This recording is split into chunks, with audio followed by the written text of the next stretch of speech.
Protect your faith, your family, or your freedom. So don't go anywhere, because Point of View starts right now.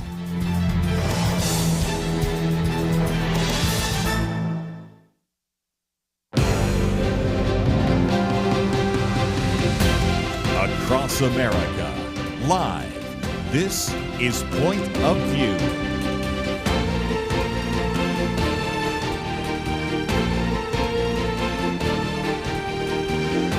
And now, Liberty McCarter.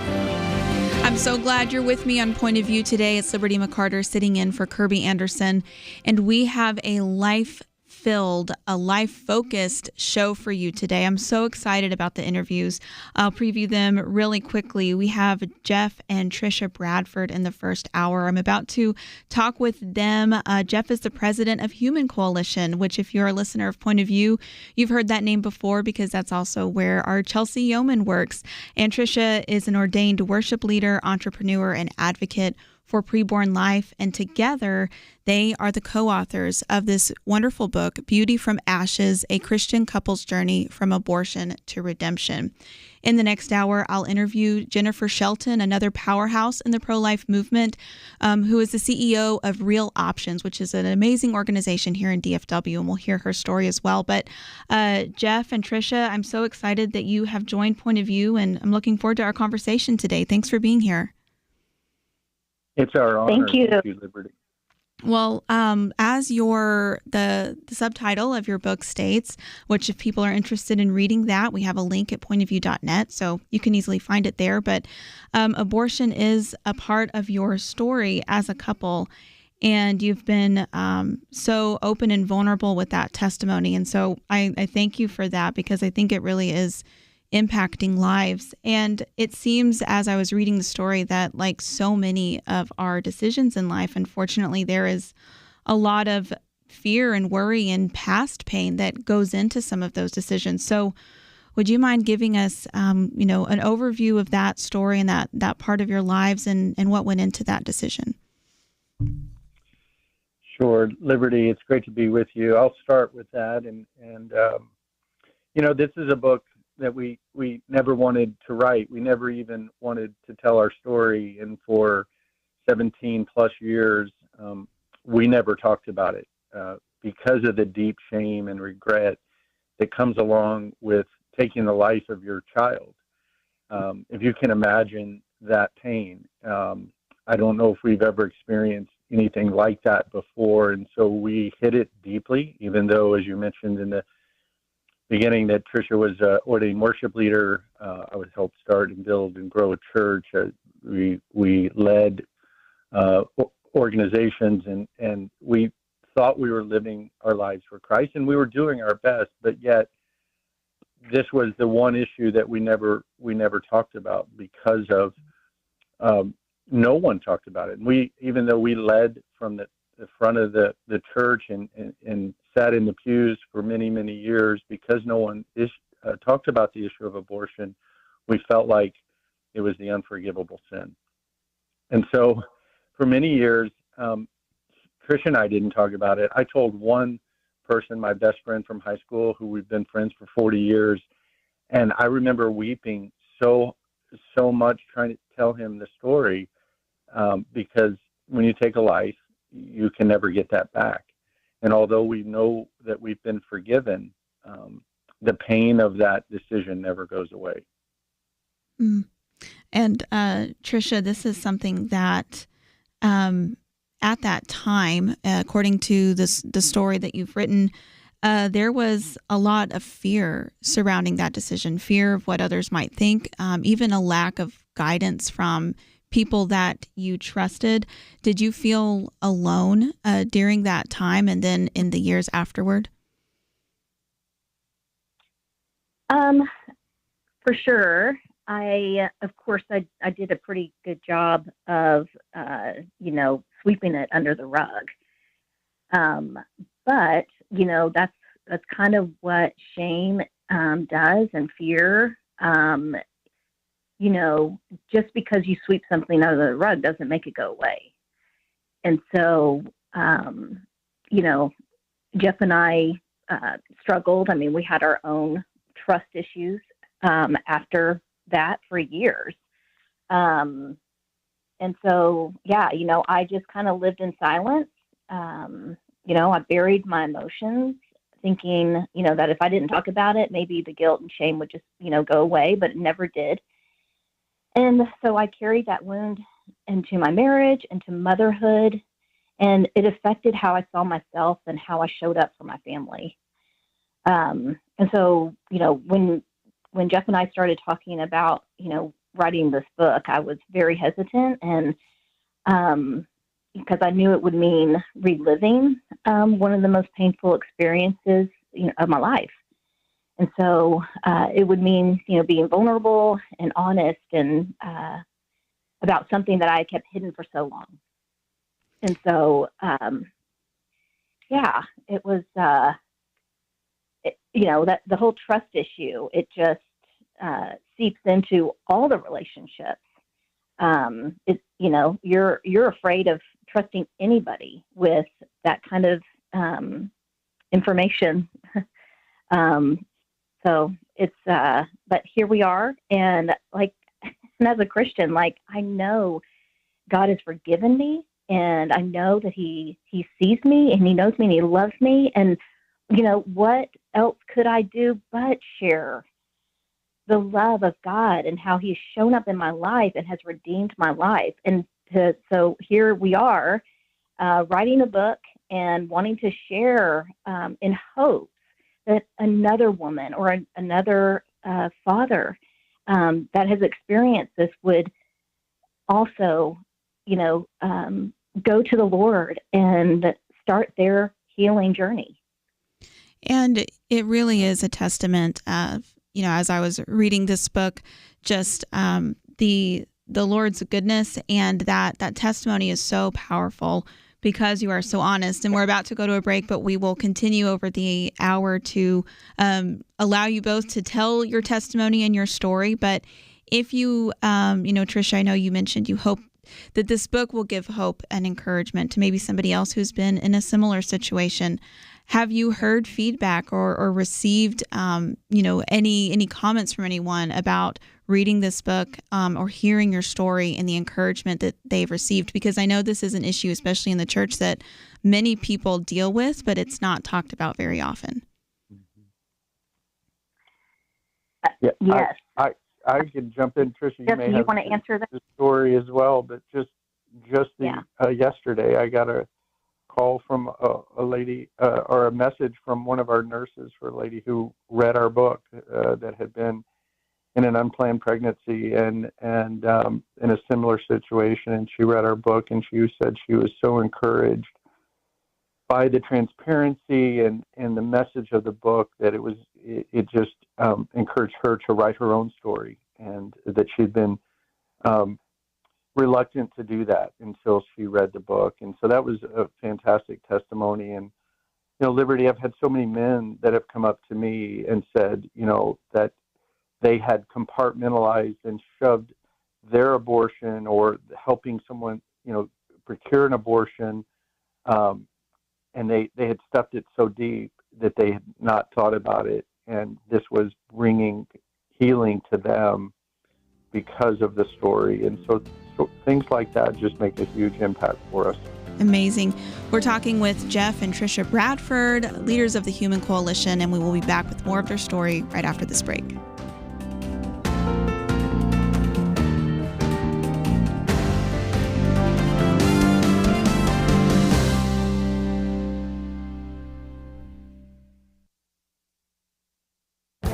This is Viewpoints with Kirby Anderson. Public libraries are dying, but you probably knew that since it is likely you haven't been to a library recently. When author Zach Bissonette first proposed a story about the death of the public library, his editor was shocked. He said, like most people, my memories of libraries are idyllic. Going to the story time as a child, getting my first library card, and studying the library with my friends after school. However, visits to libraries continue to decline. He blames most of the decline on the rise of homeless people in the library. And while that is true, tomorrow I'll discuss two other reasons for the decline in public libraries. Walk into any public library in a large city and you will see lots of homeless people. He observes rather than resisting their role as first responders to the homeless, librarians have embraced it, and to the detriment of everyone else who wants to use the library. One librarian interviewed explained that's why they hired a social worker. He also mentions that most librarians he talked to were nervous about discussing the homeless problem. They're aware of the visible number of progressive librarians and activists who believe public libraries have an obligation to the homeless. When some libraries have implemented limits on bag sizes in response to concerns about bed bugs and bad smells, they have been attacked by homeless advocates. He also counters the argument that libraries are declining because people are reading less. Print sales are up and bookstores are making a comeback. At the same time, when the print book collections in America's public libraries are declining, retail sales of print books rose. The homeless problem in libraries is just one reason for the decline in public libraries. Tomorrow, I'll discuss some other reasons. I'm Kirby Anderson, and that's my point of view.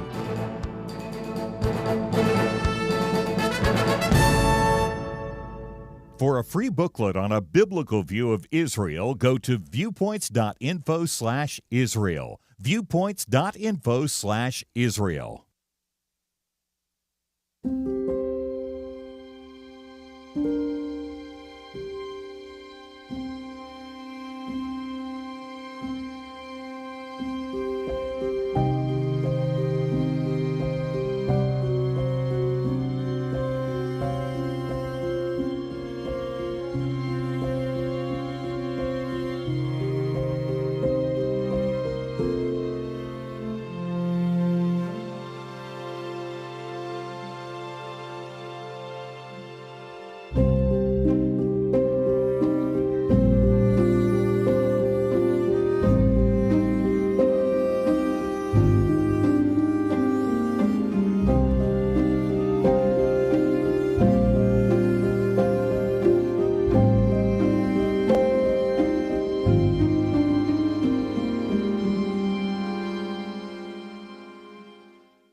You're listening to Point of View, your listener-supported source for truth. Welcome back. We're talking this hour with Jeff and Tricia Bradford. Jeff is the president of the Human Coalition, and they are both the co-authors of Beauty from Ashes, a Christian couple's journey from abortion to redemption.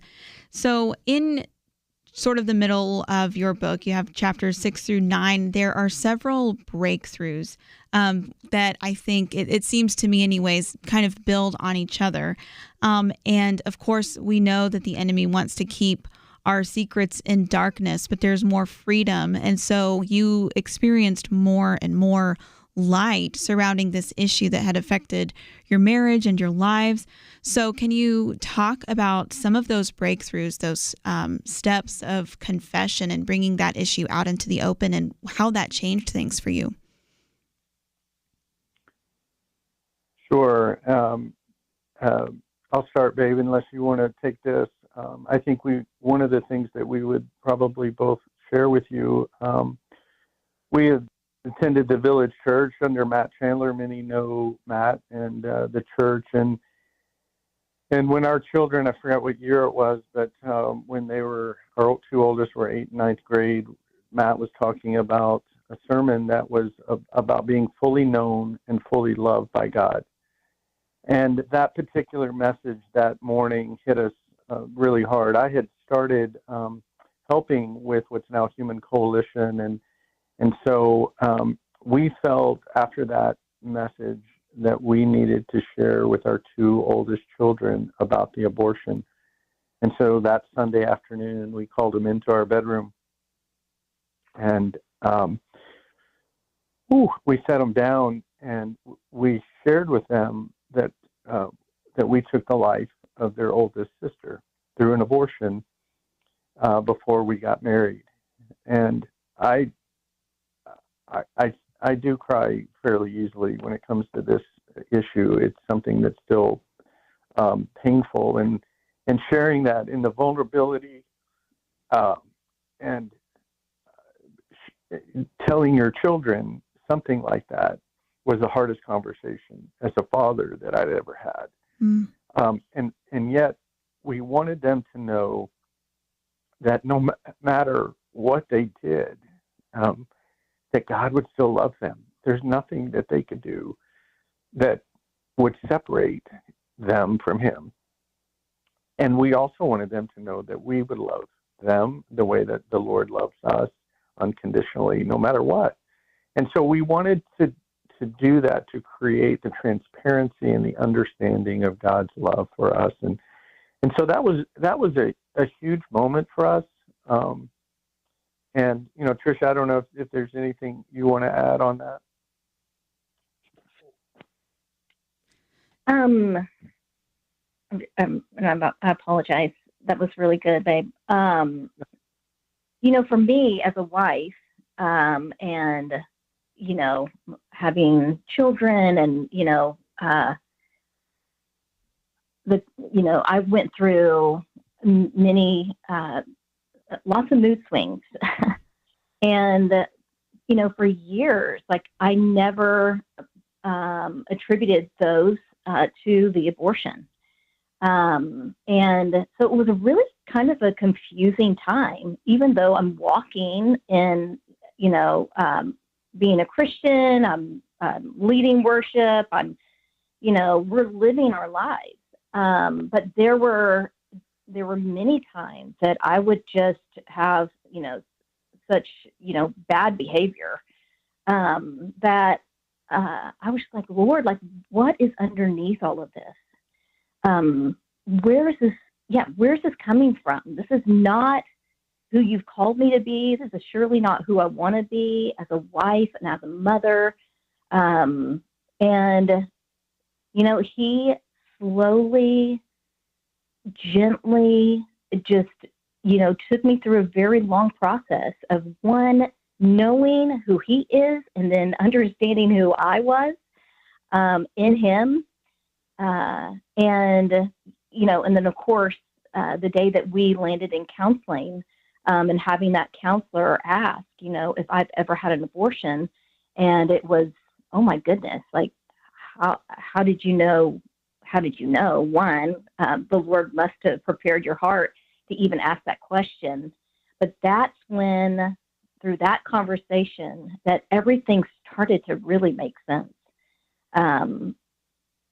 Of just because everything was just, began to spiral. And so it was in that counseling room, that, we began to be honest and began to, connect the dots. It was really difficult, but, we're on the other side of that now. And we just want to help others that, to also experience the healing and the freedom in Christ. Yeah, absolutely. Wow. Thank you both so much for sharing these things with us. And I can't imagine how hard that conversation would be, Jeff. But I also I admire that because I have young children now, but I can already imagine, I don't want to be completely honest with them about everything. And that is a really hard thing to do. But I think that is so important and just such an example to set. Tricia, I wanted to ask you specifically about the Bible study that you went through on healing from abortion, because we know that this impacts at least 1 in 4 women, including in the church. And there aren't a whole lot of resources like this. But can you talk a little bit about kind of the healing that you went through with that specific study? Sure. The name of the study that I went through was called Surrendering the Secret. And it was very difficult. But in order to start that healing process, I had to learn the truth about abortion. And so in the very beginning of the study, it basically asked how would you define abortion? And I walked through that. It was with a lady, and matter of fact, I should make a point that the lady who wrote Surrendering the Secret, she had an abortion and hadn't told anyone for 30 years. Mm. It was 30 years that she was finally honest with someone, and that she confided in that she had an abortion. And that's a lot of women. Most women don't tell a soul. Mm. But as I went through the Surrendering in Secret, it was very difficult. And of course, it was many years ago. But I know, like, at the end of it, we ended up having a funeral. And it was, we had a pastor come and just to, honor our child. And it was very difficult, but it also just, brought more healing and understanding. And I highly recommend going through a post-aborted Bible study, like a Surrendering of the Secret. I think that's really important. So, yeah. Yeah. Yeah. Yeah, and I think too, Liberty, through that process in praying, Tricia felt like the Lord put on her heart the name Sarah.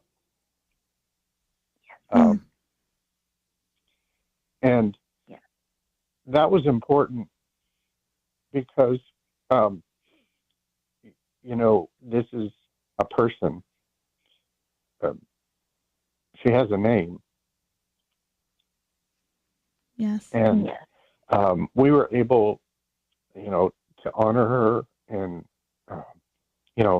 she's one of our children.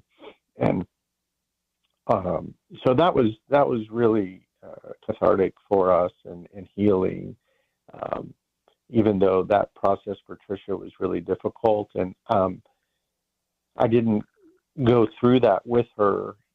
My healing journey really came in being able to do the work at Human Coalition. And I'll just add to this this overall conversation that there are very few, if any, woman that really ever really wants an abortion. They want someone to stand in the gap and be with them and love them and see them and pursue them and say, you can do this. You may know, Liberty, that even the women who believe that abortion is their only option, 76% of those women will say that they would prefer to parent. They just need somebody to say you can. Absolutely. And more on how we can support those women right after this break.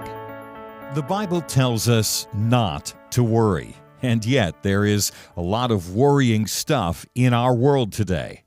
Thankfully, the Bible doesn't stop at telling us not to worry. God gives us a next step. He says we need to pray. But sometimes even knowing what to pray can be difficult, and that is why Point of View has relaunched our Pray for America movement, a series of weekly emails to guide you in prayer for our nation. Each week, you'll receive a brief update about a current issue affecting Americans, along with a written prayer that you can easily share with others. We'll also include a short free resource for you in each email so you can learn more about the issue at hand. Will you commit to pray for America? Go to pointofview.net. Click on the Pray for America banner at the top of the page to subscribe. Again, that's pointofview.net. Click on the Pray for America banner. Let's pray together for God to make a difference in America. Point of View will continue after this.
You are listening to Point of View.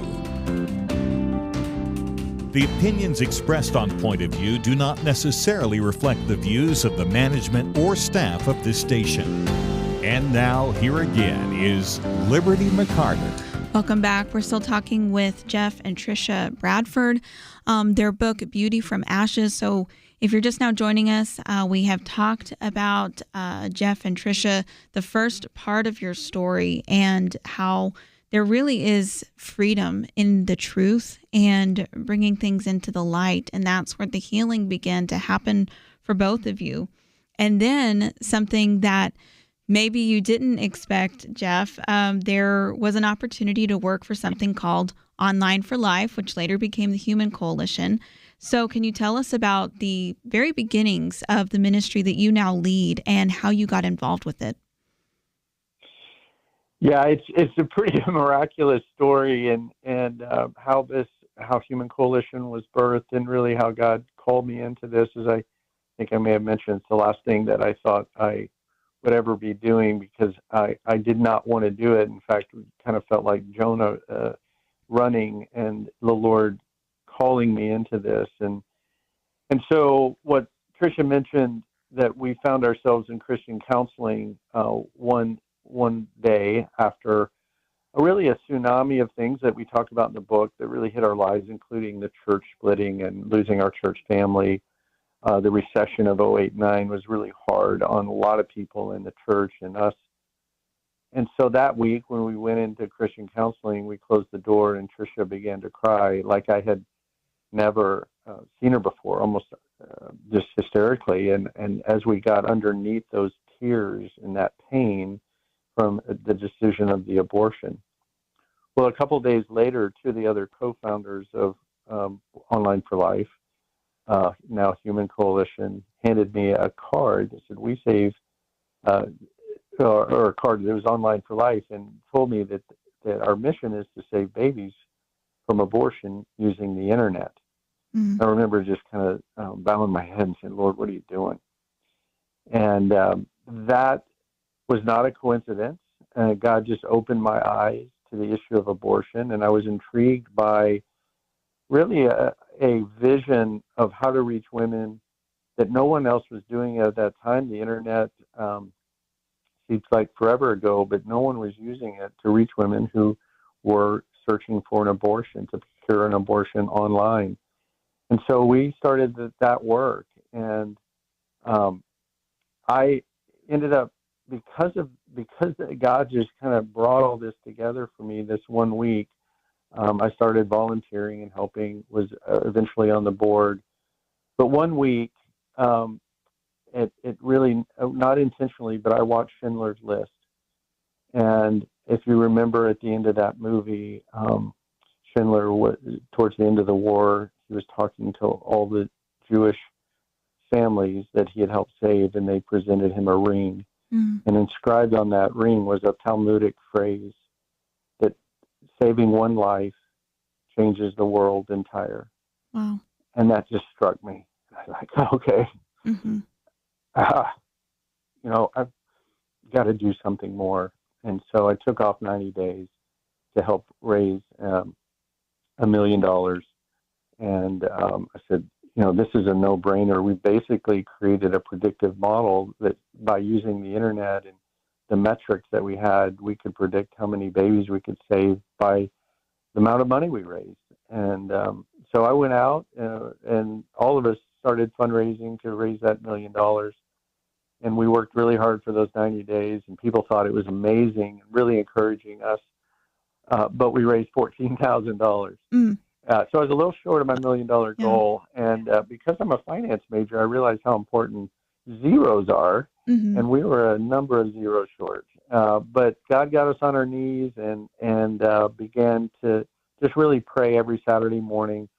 And about 9 months later, a family from Texas heard about our work and ended up funding our first 2 years, which was a $3.4 million plan. And so God showed up eventually, and he's never early, but he's never late. And he was just right on time. And so that was really the beginning of this work, and God showing up, and he continues to show up every day for us to save the next baby and care for the next mom. And so we do everything we can to reach women who think abortion is their only option and bring them into a system of care where they're loved on. It'll stand in the gap and provide real help and hope, things like housing, education, employment, child care assistance.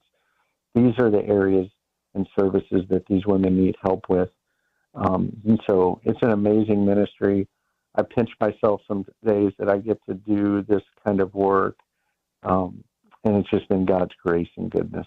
Yes. And I love the work of Human Coalition. I was so impressed when I first heard of it because, as we know, there are pregnancy resource centers that have been around for many, many years, and they're loving on women and serving so many. But there is sometimes a barrier with reaching the women who are truly abortion-minded, even if it's for reasons that they don't want, but they feel like they have no other option. So for people who may not be familiar, tell us what the basic concept is of how Human Coalition really intercepts these women with hope whenever they are in this spot. Yeah, our laser focus is reaching women online. And so that's one of the areas that our experience of internet marketing is really where we began. And so over the last almost 13 years, have done amazing work to be able to reach women who are online procuring an abortion, searching for the pill now. Over 73% of all abortions are chemical abortions. Mm-hmm. So if you think about that, the abortion clinic is now at the home of this woman in her bathroom. And so these are the things that we have to deeply understand why she's searching for this and how to reach her online and bring her in that system of care, and then partner with great pregnancy centers like Jennifer Shelton, who is going to be on your show today as well, and just working hand in hand. But we need to reach these women, over 1 million women a year who are headed to the abortion clinic, reaching them. We not only bring them into a system of care, but they're what we call speed to nurse. How do we get them to a nurse immediately so we can begin to counsel her for life under a doctor's license? And nurses are one of the most well-respected, so they can get the truth and help that they need in order to empower them to choose life. And then we help with what we call continuum of care, where we've curated over 10,000 organizations to provide those deeper levels of care like housing and education, employment assistance and child care assistance and things like that. And so it's a beautiful mix of work that we're able to come alongside these women, and we get to hear the stories of moms that say, thank you. I was almost took the life of my child. I can't imagine what my life would have been like without this little baby. And we get to see her holding that new baby, and it's amazing work. Yes, so wonderful. And I just want to emphasize the continuum of care that you mentioned, because I know that, with just women that I happen to know in my own community or have worked with through church, that there is so many factors that go into that fear or decision of, I want to have this baby, but how will I pay for childcare? How will I continue my education and get a job? And that is just such an amazing resource that you will help her not just until her baby's born, but even after, and say, we really will support you and walk alongside you. And we've got just a few minutes before the break, and then we'll come back and we'll finish up the interview. But in about the minute left, there is actually legislation, too, that states can implement, and that Human Coalition has been a part of writing, that helps states even partner even better with women in this position. Is that right? Absolutely, and that's one of our core pillars at Human Coalition. I mean, we work directly with women who are planning to abort, and then we work on the legislation advocacy side. And so we have state contracts in about 7 states where states are looking to help women who are searching for an abortion. Exactly the program that I described. A state can help fund those initiatives and those programs to bring into their state to care for moms.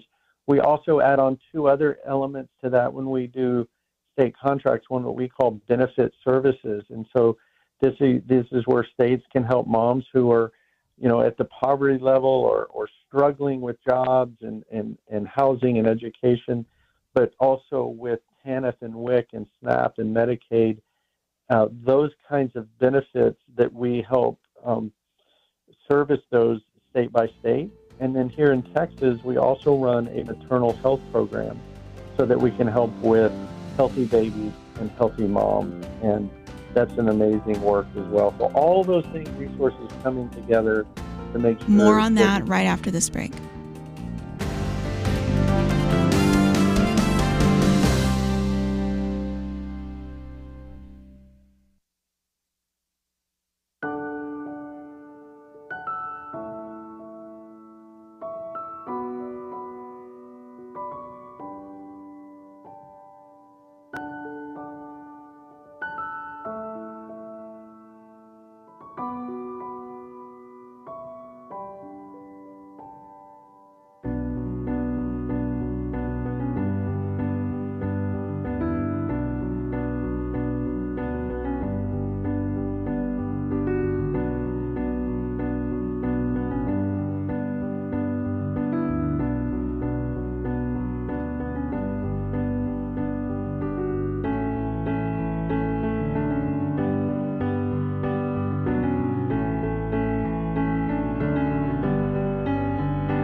You're listening to Point of View, your listener-supported source for truth. Back for a few minutes with Jeff and Tricia Bradford. And right before the break, Jeff was telling us just about the amazing ways that Human Coalition partners with states to provide support for mothers through the continuum of care. So even after that child is born and the mother chooses life, she can continue to receive support. And something that Jeff mentioned, and I know Chelsea has mentioned on the show multiple times, is that so the majority of women, Jeff, I believe you said 76%, prefer to parent if they have the support that they need. And so Human Coalition is helping to provide that support. But before we talk about some of the work that Human Coalition is doing specifically a little bit more, Tricia, I wanted to ask you about the church issue. I know this is something you both write about in your book, how you both grew up in Bible Belt Christianity, so to speak. But this was never an issue that you heard teaching from the pulpit, that you ever heard churches really address. And that is a huge need for churches to step in and address the issue of abortion and pro-life advocacy and abortion healing. So, Tricia, what's your message to Christians in church or pastors who are listening? Yeah, that is the question for churches. You know, there are pastors that talk about this issue very well, like a Matt Chandler. But we need more pastors that will, not stand down. You know, abortion is an assault on the image of God. And, we as Christians need to be standing up and telling the truth about abortion. But then on the other end, we've got to, be compassionate and non-judgmental in pursuing these women and having resources for them so that they can, find healing and their lives too can be redeemed. And they can share their testimonies because there is power in one's testimony. And it's the power of that testimony that can transform, hearts and minds. And so for pastors, we pray that, they will have a fear of God more than a fear of man, to, talk on the issue of abortion. Because in this day and age, abortions are they're not necessarily and Jeff, you would know this, decreasing, and Right. we need to save more lives. We need to see abortion ended in our lifetime. I mean, and that's our prayer. We want to see abortion ended, and I know everyone does. These are precious lives and precious families, and generational, a generational curse that just needs to come to an end. Absolutely. And Jeff, what resources does Human Coalition provide? I know you mentioned partnering with local governments and states to help provide aid, but do you also equip ministry leaders and church leaders to be able to engage with this issue in a better way? We do, and I want to make sure we're clear too. I mean, we work both with private and public. We have many private donors that help provide the care and the hope that Human Coalition, programs provide women and children. We work with states and we work with churches. And so we have a whole church team that works with local churches to help educate and mobilize those churches to action. And so we do that through multiple ways and partner with other organizations as well, like in Embrace Grace, who does an elaborate baby shower at a church and does mentoring. So we work with other organizations as well as our own team who comes in and helps educate and activate pastors to encourage them that, as you mentioned before, it's about 37% of women in the church have experienced abortion, and that means the men have too. And so, how do we make sure that those people that are sitting in the pews are being ministered to? And so, how do we help pastors do that? Many are afraid to talk about this subject because it's been politicized, or they're afraid of offending someone. But the reality of it is, as Tricia mentioned, this is an assault on God, on the image of God, the Imago Dei, and it is, as Christians, obligated that we talk about this winsomely and gracefully so that healing can occur. And this breaks God's heart, and it should break our heart as Christians, that we are taking the life of our children in the womb. And so, pastors, help heal your congregation, and healing won't happen until we begin to talk about this. And Liberty, this is one of the reasons we wrote the book, and why we wrote it so transparently, talking about the issues in our lives, so that we would say that transparency builds trust. And one of the reasons that pastors and churches sometimes lack that is because we're not being transparent about our own issues, so that those that are in the congregation feel safe to be known and to be fully loved by God. And so that's the message that we hope that people will hear, that you're fully known and fully loved, and that pastors, we hope that you will continue to be transparent and talk about this issue so that healing can occur in your congregation. Amen. Well, it has been such an honor, Jeff and Tricia, speaking with both of you today. And thank you for writing your story and sharing it so transparently. And thank you for the work that you're doing through Human Coalition, which has rescued over 33,000 babies from abortion and is doing work to help women and families every single day. So I encourage all of our listeners to support Human Coalition. Go to humancoalition.org, or you can find the links on our website. And it's a great way to get involved with the pro-life movement. But Jeff and Tricia, again, thank you both for being with Point of View today. Thank you for having us. Thank you. Yes. So you can get their book, Beauty from Ashes, A Christian Couple's Journey from Abortion to Redemption. Amazing testimony, amazing story. And we have that link for you at pointofview.net. We're about to go to a break, but when we come back, we will be interviewing another leader in the pro-life movement, local to where our studio is here, right here in Dallas. And Jennifer Shelton also has an amazing testimony to share. Just so encouraging the way the Lord has worked in her life. And the theme for all of our guests is how God has used their stories and their past to bring them to the ministry that they are doing today. So it's just such an encouraging again, as I said at the beginning of the hour, life-filled show, and so I'm glad you're listening with me. But I want to remind you that we do have resources for you at Point of View as well, because this is an issue, specifically the abortion issue, that Christians need to be educated on, and many aren't. So I've written a booklet called A Biblical View on Chemical Abortion, and if that's something that you'd like, it's a small little booklet. It's easy to read in one sitting and easy to hand out and share with others. If you'd like a copy of that, then please reach out to us at pointofview.net, and that can be a resource that we share with you as well.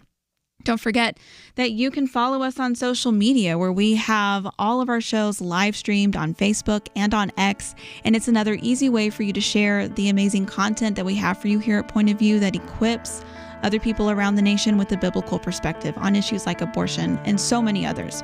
We're about to go to a break, but we'll be back with more right after this. Many years ago, they began saying that we live in the information age. Well, today there is so much information coming at us from every direction. The hardest thing is to discern which issues are really important and how can I make a positive impact without wasting my time trying to figure out accurate information. Let me give you a suggestion to help with that. Visit pointofview.net. Look at the tabs across the top. Find the one named Viewpoints. Kirby Anderson and others on our team are constantly watching for news to identify those issues that you really need to know about. They boil things down in a brief summary, and then you can decide if it's something on which you want to learn more and get involved. Again, when you go to pointofview.net, click on Viewpoints, you'll see exactly what I mean. You'll see the issues that we are covering right now. And when you like what you see, I honestly think you will, you can slide on over, enter your email, and get them automatically sent to your inbox each day. That's it. Take a minute now, be informed. Pointofview.net, click on Viewpoints. Point of View will continue after this.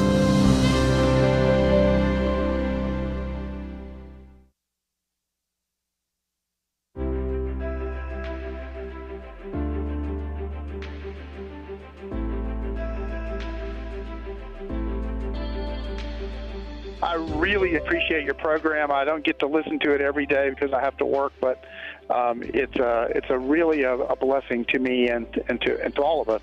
Everything you do each day to inform Christian families and our community about the things we can do, and just the way you're so informative. I listen to you daily and love you guys and appreciate you so much.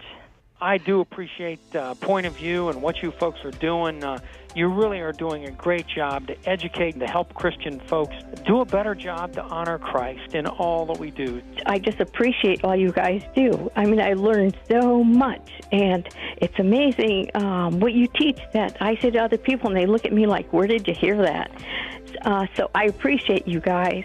So thank you for all you do. I just turned your program on, and I want to just let you know how much I appreciate just getting the truth out. Point of View Radio Talk Show.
Hi, this is Kirby Anderson. Each day we take on the tough issues and provide a biblical perspective to them. The topics we cover are wide-ranging: apologetics, theology, prophecy, creation and evolution, intelligent design, marriage, family, child-rearing, the millennial generation, trends in society, politics, economics, business, religious liberty, the Constitution, public policy, foreign policy, military policy, tensions in the Middle East, abortion, homosexuality, pornography, sexual ethics, media, technology, history, and America's godly heritage.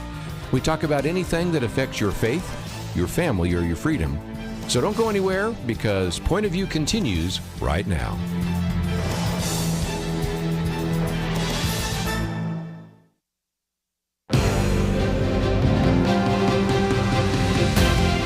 Across America, live. This is Point of View.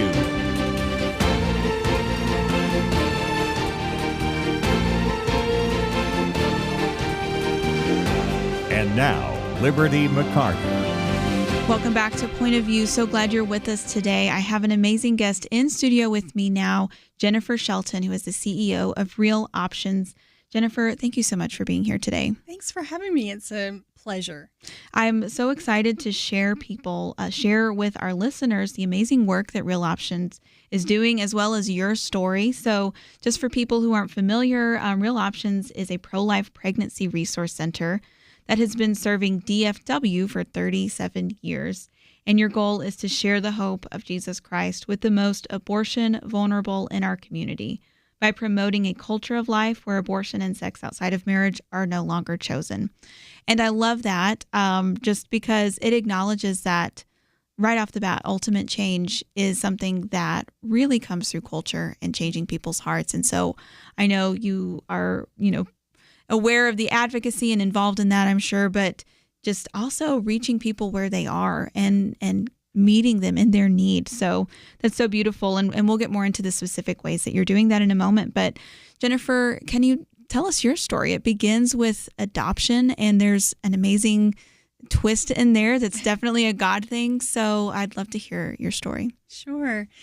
So I have been at Real Options for 22 years. And so people will say, where did that come from? How did you get into this world?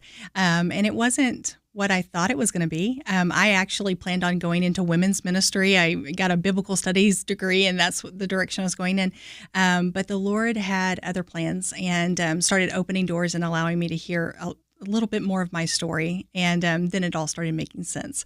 So I was adopted, and back then all adoptions were closed. So neither side knew anything about the other.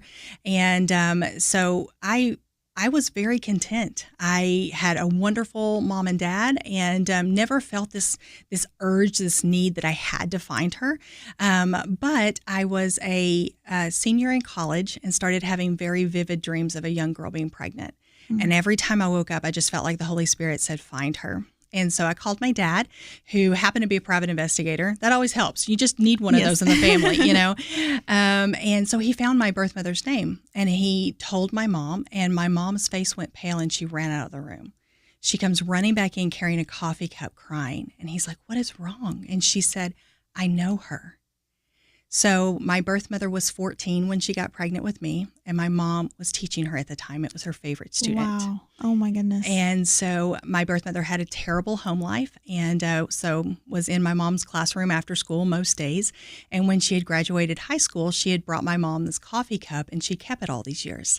Wow. And so my mom called my birth mother and said, do you remember me? And she said, of course, you were my favorite teacher. And she told her about me. And my birth mother just began to cry and said, if I could have picked one person in the entire world, it would have been you. And so the Lord allowed me to hear my story 6 months before I started working at Real Options, and realizing that I was that statistic that people talk about, that 14-year-old girl that had a terrible home life, who had all of these things against her, but she bravely chose life. And because of that, I am here, and now I can fight for life as well. So I'm so grateful for her courage. Wow, that is just so amazing, the way that God works, and that he allowed that reunion years later, and just in ways that your birth mother didn't even know. He was providing her daughter with the care that the best care she could have imagined. I just so amazing when I first heard that story, just the way that God works. But that was around the time, as you mentioned, that you began to be interested in serving women. And so tell us more about how you found Real Options and your role there to start with. Sure. So I actually came to the Dallas area and was looking at more church type of roles, and got turned down. I was literally sitting in a friend's living room on the floor when there used to be Yellow Pages. So, the younger listeners are going to be like, what's that? But, I remember those. So I opened up the Yellow Pages, and with the only logic being there had to be women at a pregnancy center, I called the first one. Mm-hmm. I had never been a part of the pro-life movement. I don't even know if I could have articulated what I thought about life, at that point, even though I was a Christian and of course I valued life, but I don't even think I could have articulated it then. And I called and said, do you have any jobs? And the girl said, no. And then I was hanging up and she said, wait, well, I'm leaving, so I guess so. Oh. And I was like, okay. Yeah. And she said, well, why don't you come in for an interview? So I did. I joke that I think God put holy earmuffs on me because I am certain if I realized what I was going to be doing, I would have hightailed it out of there. But God knew. So my very first day on my big girl job, right? And my predecessor, it was her last day. And as she walked out the door, she said, have fun being the sex lady. And I was like, what? I'm sorry, what? I'm going to talk about what? No. And so I spent the next 2 months, locked in my office crying, Lord, please, what am I doing here? And through his grace and his mercy, he just started downloading all of this information to me and ended up writing the curriculum that we still use today, and spent 9 years doing abstinence education and really nationwide. I would go to schools during the week and then fly out and do purity retreats, on the weekends. And it was just such an incredible experience. And then I went from there to doing some college outreach with our pregnancy center. And then was asked to come on as executive director and now CEO. So that's been kind of my journey. That's amazing. And I just, again, it's God bringing full circle, you having the opportunity to be in high schools and speak to young people who might be in the situation that your birth mom was in. Yeah. And so now you had the opportunity, and still do, with the curriculum that you wrote that's still being used to minister to them. And so I want to talk more about the specifics, including that program, later in our conversation. But before we go to break, just give us a little breakdown. How many schools are using the curriculum you wrote, which is 180 degrees, and some of the statistics with that? So I believe now we're in 54 public schools, which I think is amazing. Wow. And what I always said is that, my prayer before I went into a public school was, Lord, may they hear your voice even though I can't speak your name. And we were bringing in, a biblical concept. And of course, God's concepts are always the best. And so we're in about 54 public schools, I think 12 school districts.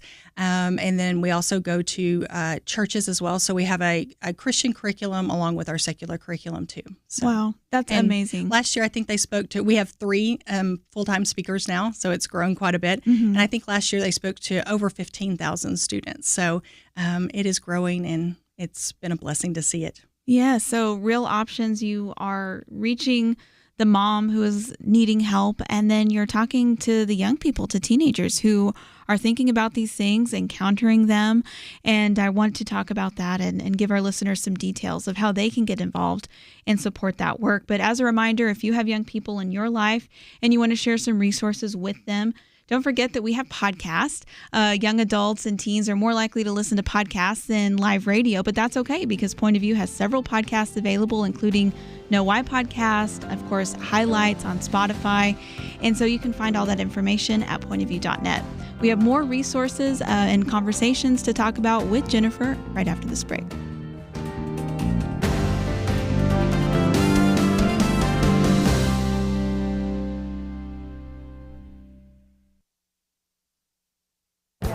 This is Viewpoints with Kirby Anderson.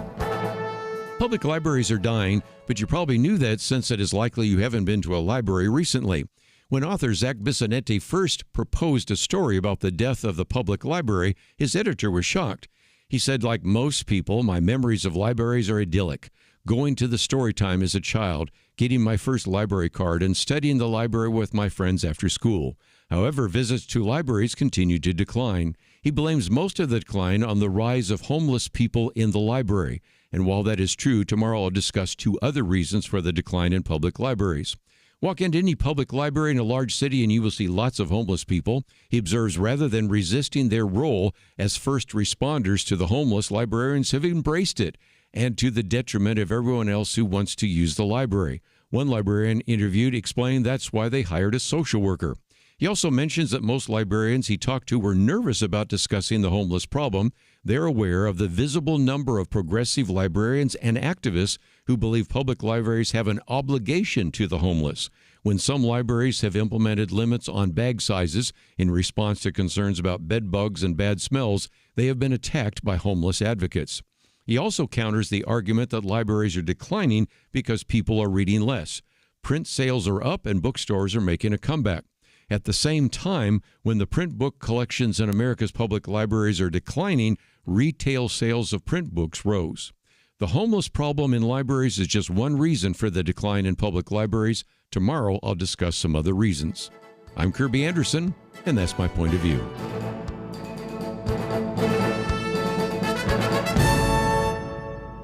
For a free booklet on a biblical view of Israel, go to viewpoints.info/Israel. Viewpoints.info/Israel.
You're listening to Point of View, your listener-supported source for truth. We're talking with Jennifer Shelton, CEO of Real Options, which is an amazing ministry here in the DFW area. But as we talk, we definitely want to give you encouragement and inspiration and help equip you with resources to get involved in the pro-life movement wherever you're listening from. And so definitely stay with us because we'll talk about some specifics in that regard in just a few moments. But Jennifer, let's continue on with your story. You began working for Real Options. You already shared your amazing adoption story with us and how God brought that full circle in so many ways. But then you got married and began your own journey to motherhood, but you had some trials along the way. Yes. I think so many little girls think, oh, well, get married, have babies, and, it's just going to go smooth, especially if we do everything God's way, then, it's all going to be smooth. And it wasn't. We had some trouble getting pregnant in the beginning, and then I had a miscarriage, and that was super hard, and really trying to figure out how to deal with that. And then just a couple of months later, I found out I was pregnant again and was terrified.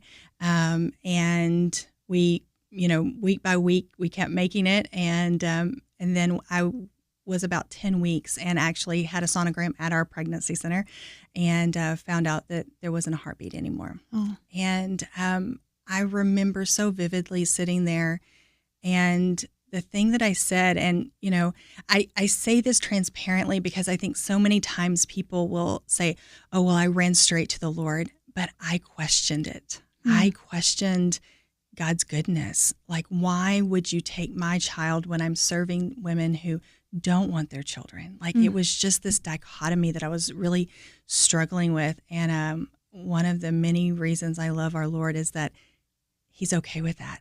He's okay with us struggling through, and he was there every step of the way with my questions, with my hurt and my pain. And so I took a couple of weeks off of work and but went back to work, and it was Thursday evening. So I thought, okay, we won't have that many clients. It'll be kind of an easy, back into the grind of stuff. And a young girl walked in, and there was no one else to see her. We were triple booked, and it was only me. Wow. And I remember asking the Lord, please just put me on autopilot and let me serve her, because I just can't do this. And so we sat down together. I was going through the intake, and of course asked her, have you ever had an abortion before? And she said, yeah, but it didn't bother me. I said, okay. So we kept going, and the Holy Spirit just kept saying, tell her your story.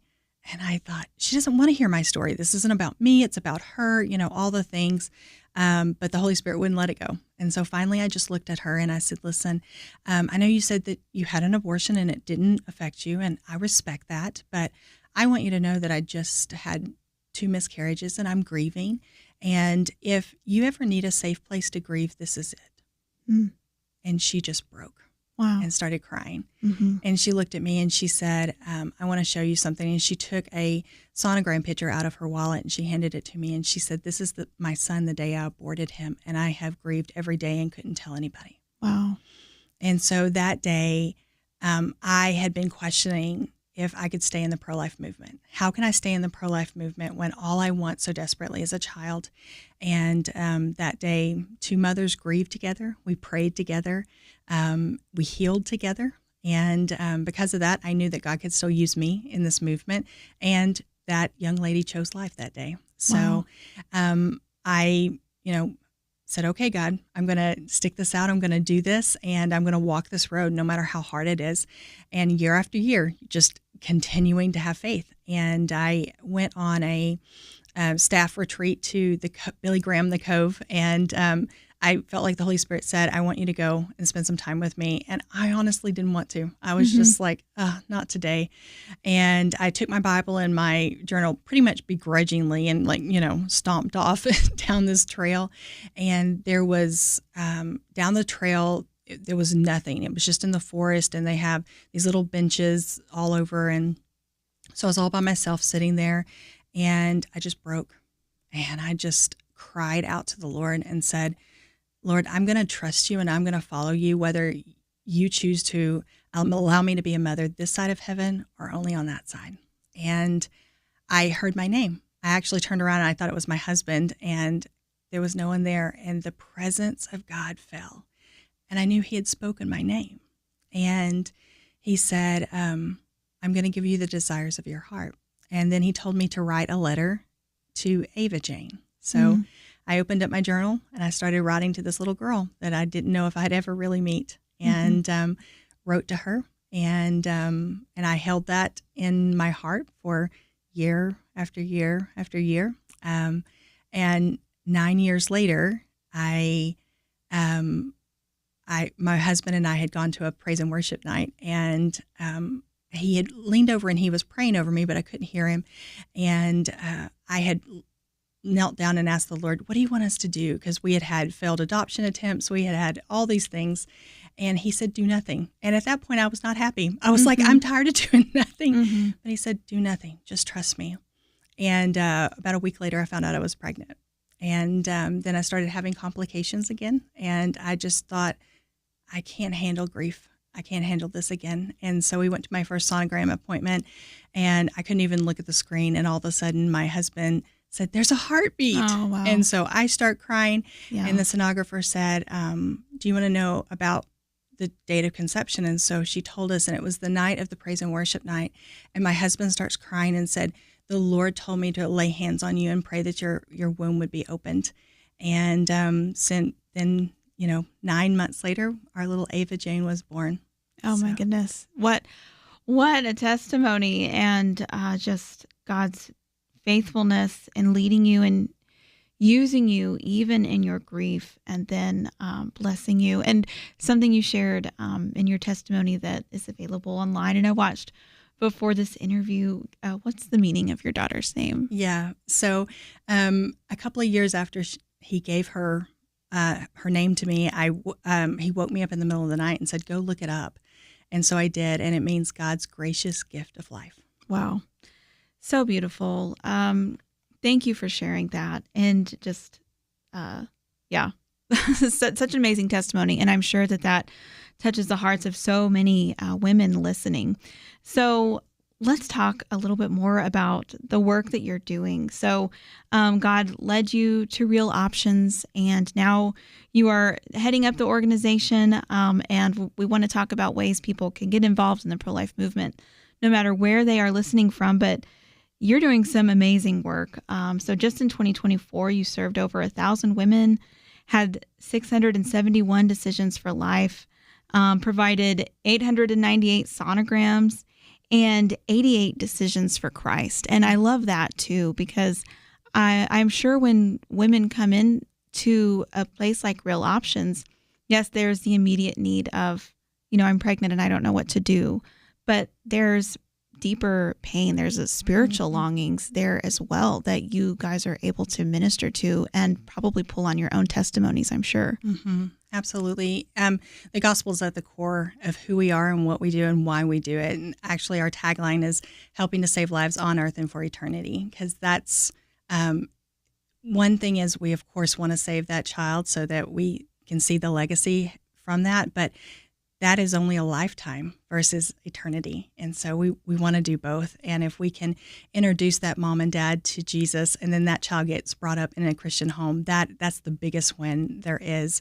And I truly believe this. I feel like the Lord gave me this a couple of months ago, is that I really believe that we're going to have a revival out of pregnancy centers, because there are people who walk through our doors that we get to share the gospel with that would never step foot in a church. And we're seeing it. We're seeing those transformations. And so that to me is one of the biggest wins we could have. Absolutely. Well, if there's anything that has stuck out to me as a theme from just our conversations today, is that if you think God can't use you, you're wrong. And if you think he can't use you in the pro-life movement, you're wrong. In the last hour, if you were listening then, we talked with Jeff and Tricia Bradford, and abortion is a painful part of their own story. They have been so transparent about, but the Lord has healed that and redeemed them, and now they're doing amazing work. And God used you, Jennifer, in painful parts of your life story and brought them full circle. And I want to encourage you, if you are listening, this is such an important way that we can serve the whole person. Literally from the very beginning of life to anything else that a woman and families might be going through. This is such an important work of the Lord. And so if you think I don't have a testimony, or my testimony is too bad, I can't get involved, there is a place for you. There's a way that God can use you. So when we come back from this break, let's talk about some of the specific ways that pro-life movements can help women in need and save unborn life. So more right after this.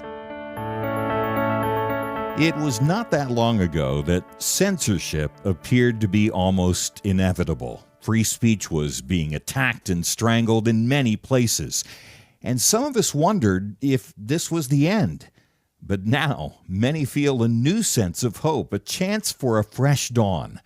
Let me caution you, now is not the time to relax. It's a time to press forward, to use this fresh opportunity to proclaim and learn how to apply truth to current issues. By the fact you're here, listening right now, that tells me that you recognize the vital role Point of View plays as a voice of truth. For more than 50 years, we've informed and equipped people who have made a real difference. And when you give to Point of View today, you breathe life into what can be a new golden era for the truth. Please, take a moment right now and invest in truth. Visit pointofview.net or give it 1-800-347-5151. That's pointofview.net. Click in now or call 1-800-347-5151. Point of View will continue after this.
You are listening to Point of View. The opinions expressed on Point of View do not necessarily reflect the views of the management or staff of this station. And now, here again is Liberty McCarter. We are talking with Jennifer Shelton in studio. She is the CEO of Real Options, which is an amazing pregnancy resource center, but doing so much, touching every single member of the family with your services.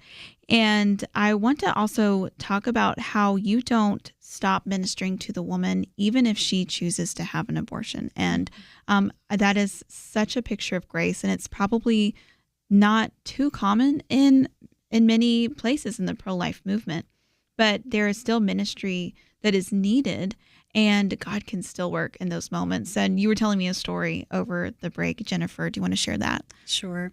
God has value with all of us. And regardless of our sin, he loves us and he wraps his arms around us. And that's what we should do with any woman, regardless of her choice.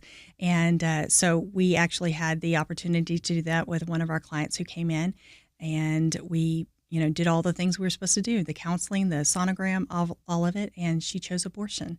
And some people may think that was a failure, but we continued to minister to her, love her, walk with her through that journey. And we actually got her plugged into one of our partnering churches. She heard the gospel. She accepted Jesus as her Savior, got so excited about Jesus, went home and told her teenage son that he had to go to church with her. And he had been partying and doing all the things. And he's like, Mama, I'm not going to church. And this amazing client, she's just teeny tiny, but just mighty. And I could just see her looking at him going, you are going to church with me. Mm-hmm. And so he went, he heard the gospel, he accepted Jesus. He got so excited about Jesus, he went home and called up his best friend who he had been partying with. And he's like, you got to come to church with me. He's like, dude, I'm not doing Jesus. I'm not, no. And finally, convinced him to go one day and heard the gospel, and he accepted Jesus and got saved. And we had some of our people there when all three of them got baptized. And so, beauty from ashes. Absolutely. And it was a privilege to be there. Yeah, it's not our place to give up on somebody when God hasn't given up on them, and he can always work. And so, and you offer post-abortive counseling and recovery for women, and that's something we talked a little bit about in the last hour, but that is such a need because it touches so many women's lives. I think that we probably all know people who've walked through that. We may not even be aware of it. So what are some of the other ways? Obviously, your pregnancy resource center, when many of our listeners are aware of that, they think of someone coming in, they have maybe an unexpected pregnancy, maybe they need material help and resources, they need to get plugged in, and they maybe get a free sonogram. And so obviously you do all of those kinds of things, but you are helping in so many unique ways too. And I think this can be an inspiration for other ministries or people who are wanting to start ministries in other places around the nation. So tell us about some of the unique ways that you are serving, really, again, every member of the family through your work. Absolutely. Well, we are seeing a lot more pregnancy centers start up fatherhood programs, which I'm so excited about, because 1 in 4 women have had an abortion by the time they're 45. That's the same with men. 1 in 4 men have participated in an abortion. And so we have a lot of men and women who are hurting out there, and we realize that we have to let's work it from both sides of the equation. So when a couple comes in, let's talk to both of them. So I actually work with my husband, and he is over our men and family outreach. So he speaks to our dads, and I think that Satan has been so clever with this. He has told men that they do not have a voice here. If you don't have a womb, you don't get to, say anything about this. And the verbiage that he has given them to say is, I'll support whatever you want.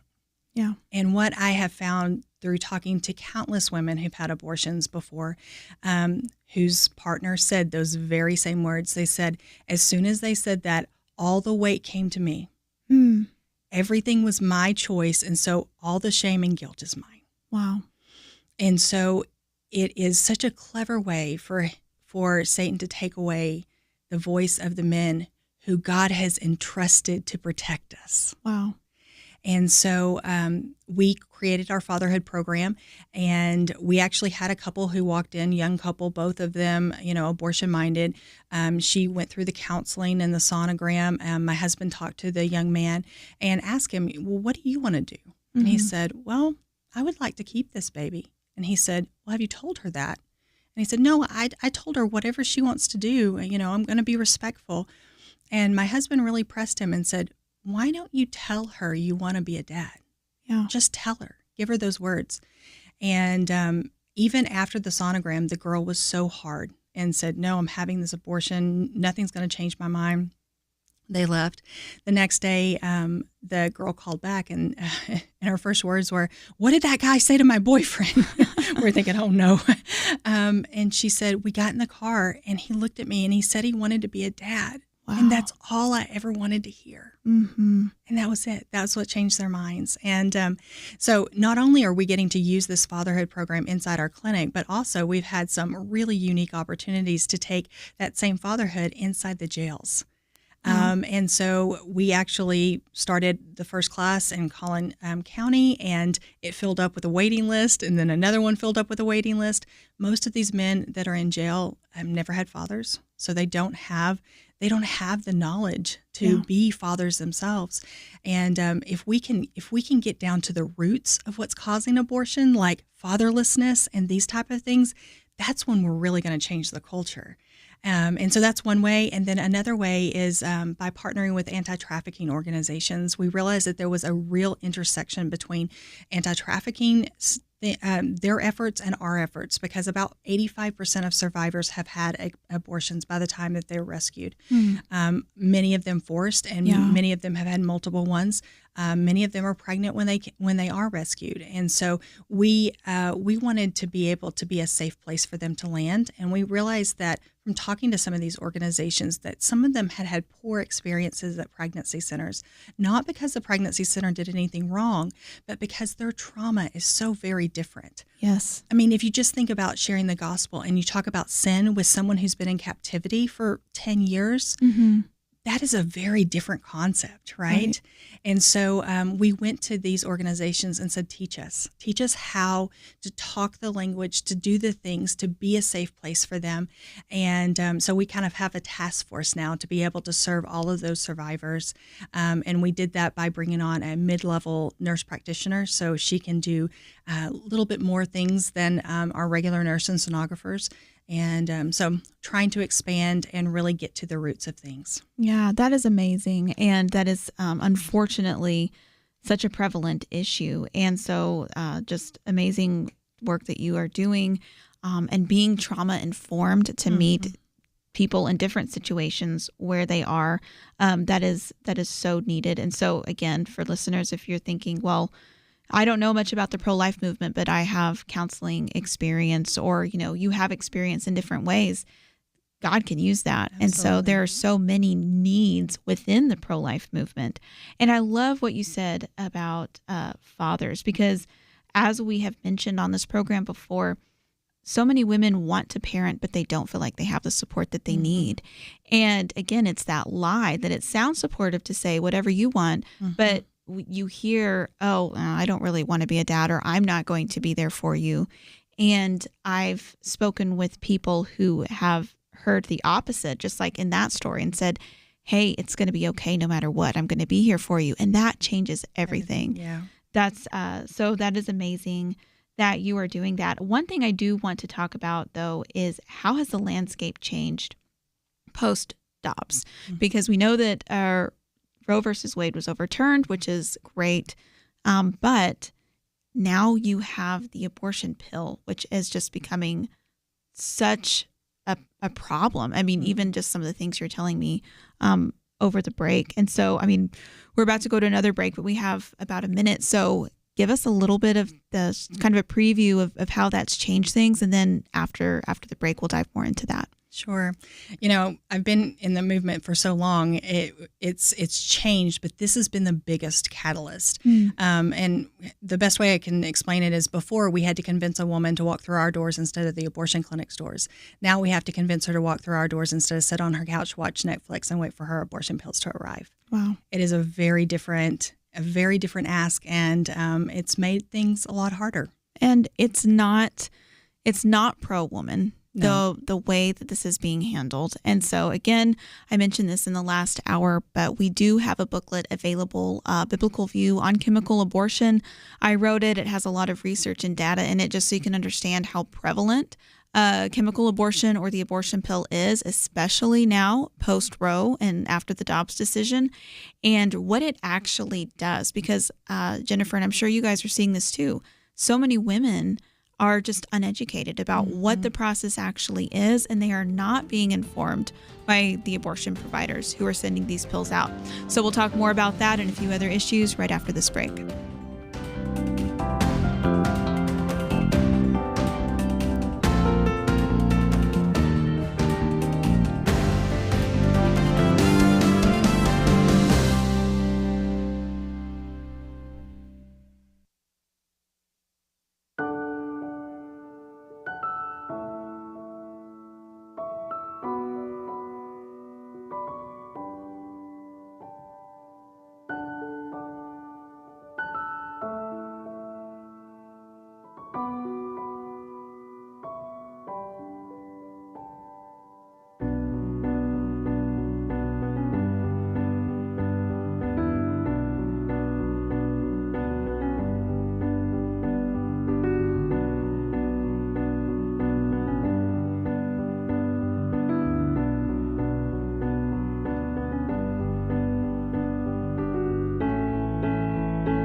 You're listening to Point of View, your listener-supported source for truth. Back for a few more minutes with Jennifer Shelton. This hour has just flown by, Jennifer. It's amazing hearing your testimony and then the work that Real Options is doing. So tell us more about some of the challenges that pregnancy centers and pro-life advocates like you and like Real Options are seeing now that really the battle is with the abortion pill. That's the leading cause of abortion right now. And so what does that change for people who are on the front lines with this? Well, it's just a harder ask for them to come to us instead of just wait. But we are trying to educate them to help them to understand, because the other side is saying things like, it's as safe as Tylenol. And we know that that's not true. We know the complications are way higher than they are stating that they are. We also are seeing women who are going across state lines to get abortions. We serve a lot of international clients as well from different countries. So they're going to other countries, bringing those back, bringing them back up over the border from Mexico. And they're unregulated. There's no medical advice happening with these. In fact, I have a good friend from Round Rock, who's director at the Round Rock Pregnancy Center. And she, before it became illegal to order abortion pills in Texas, she actually ordered one on one of the websites, which, by the way, was the website that was flown over Texas Ranger Stadium, a crop plane with a big banner that said, "Get your abortion pills by mail" with that website. Oh, my goodness. And so she went on, and she had to click that she was over 18 because no one ever lies about their age. And she had to click that she was within a certain time frame, which many women don't know what that is. Right. And that, basically she wouldn't hold them liable for all the things. And she checked out, and then she received an email that said, click this link to buy your perfume. So it redirected her. And it said, just buy the perfume and you will receive what you need.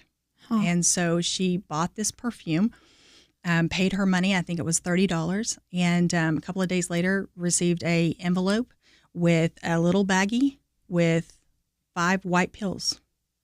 That's it. No instructions, no anything. And a part of that was they have you buy perfume so that, for instance, a minor is buying it, won't show up on her mom's credit card, right? Or if it also bypasses some of the issues with them sending abortion pills into Texas, if it looks like it's perfume versus abortion pills. So, I mean, it's just the deception is just, rampant.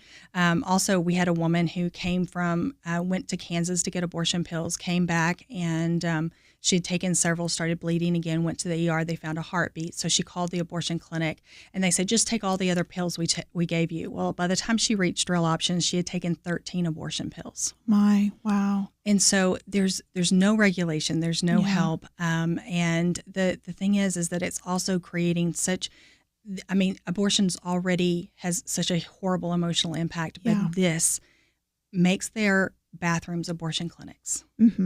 You can't ever get away from it. Every time you go to brush your teeth, you are in the abortion clinic you had the abortion in. It is this constant thing. Used to, it was about 10 years before someone would seek help for emotional stuff from an abortion. Now it's 6 months, a year, maybe. And so it's definitely had a huge impact on the women that are taking these pills. And I imagine many of them, they are not prepared for what they are going to see. Not at all. And it also makes it so easy for like traffickers or abusers to covertly order these things. And then I've seen news stories about them, forcing women to take them as well. I'm curious, is this something that you can talk about in your school program and educate kids on? I know you educate them about a lot of things with the curriculum that you mentioned earlier. We really can't. Now, if it comes up, which it does quite often, we can talk about the risk and some of the things like that. But because of so many rules and regulations with public schools, we know that is walking a very fine line. So we're able to, if they ask the questions, but it's not specifically in our curriculum, or we probably wouldn't get approved. I see. And so that's, it's so important for Christians to educate ourselves. Absolutely. Talk to your kids about it. And if you think, this isn't something that my high schooler has encountered, I bet they have. I bet they know somebody who has dealt with this, unfortunately. And I wanted to, one other thing, I'm really passionate about the next generation of pro-lifers because, eventually we're going to, age out. We're going to need. And so we actually recently, I wrote a curriculum called Life Ed, and it's basically pro-life apologetics for young people. How do you have these conversations, and how do you answer the hard questions? Let's delve into all of those things because they're getting bombarded on social media with all of these lies. And so, they're the ones that are going to combat it. These kids aren't going to come to me and ask me, but they're going to ask their friends. And if we can get that information to them, then that's where it's really going to spread. Wow, Life Ed, what an amazing resource. So tell us where people can find that and some of the other resources, because even if people aren't local to DFW, Right. where your clinics are, this is something that can serve as a model and inspiration for people everywhere. So where can they find resources? Sure. So we basically we have a donor or friends website, and then we also have a client website. Our donor website is friendsofro.com, and so if you want to get involved, if you want to volunteer, if for say the fatherhood program sparked your interest and you want to be one of our mentor dads or you want to be one of our mentor moms, you can find a volunteer sign up sheet there. You can also get information about bringing our programs to your church and to your schools, things like that. If you know someone who needs some of our services, then you can go to our other website that is all about our services. So we have two because we don't want our clients to feel like they have to give in order to get the services. So we separate those, and that is realoptionstx.com. So either one of those will either get our medical services or you can get involved. And then if people want to, for instance, look into the 180 Degrees program for their school districts or the Life Ed maybe for their youth group, those are things that no matter where somebody is, they can look at those resources too. Yeah, absolutely. Friends of RO has all of our programs, and you can click those. And with the 180, you can actually go to the website with all the schools, so you can see if we're in your schools, and if not, we would love to be there. So we would love any connections that they may have for that, and volunteers as well. If you're not in the state and you maybe are somewhere else, we can also get you connected with your closest pregnancy center. I'm on the board of Life Ambassadors of Texas, which is the Texas Coalition of Pregnancy Centers. So very well connected, and I want people to get involved. It doesn't have to be Real Options. Just get involved with the pro-life movement, and your local pregnancy center is the best way to do it. Yes, and that's just so amazing that you are connected like that and equipping people. And yes, get involved. There are so many ways to get involved, no matter what you feel like your gifting is or your ability, whether that's supporting financially or materially or volunteering, being there to support women at this time. It's really needed right now. So Jennifer, thank you for sharing your story with us and sharing about the work of Real Options and just encouraging us right now at this moment in the pro-life movement. Absolutely. It was a joy. So thank you for being with us today. The show has flown by. We've had such great conversations and heard amazing stories and testimonies. So if you have missed part of the show or you're just now jumping in and you're thinking, what were they talking about? That sounded really interesting. You can listen to the whole thing at pointofview.net. Also, you can find the show at Facebook and YouTube or on Apple Podcasts, because Point of View Radio Talk Show is always available after the show in podcast format. And we encourage you to go back and listen and share. I'll be back with you tomorrow, and we'll have several interesting topics to discuss, including we'll be interviewing Dustin Garrett, and he's ministering to young men, which is, as we've talked about today, such a need. And we'll go over some other items happening in the news as well. It's been great being with you, and I'll see you tomorrow right here on Point of View.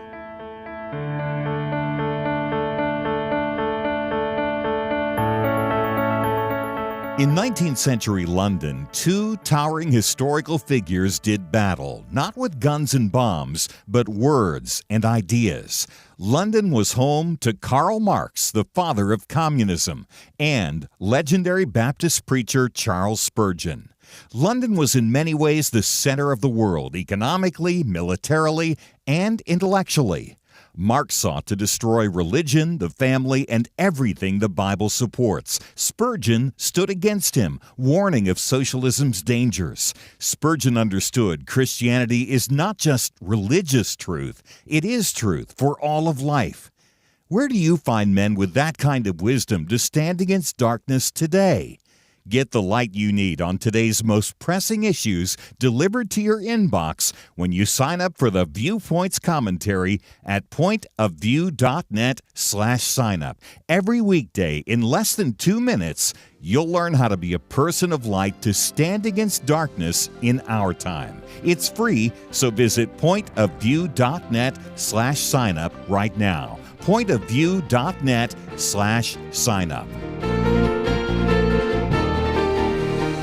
Point of View is produced by Point of View Ministries.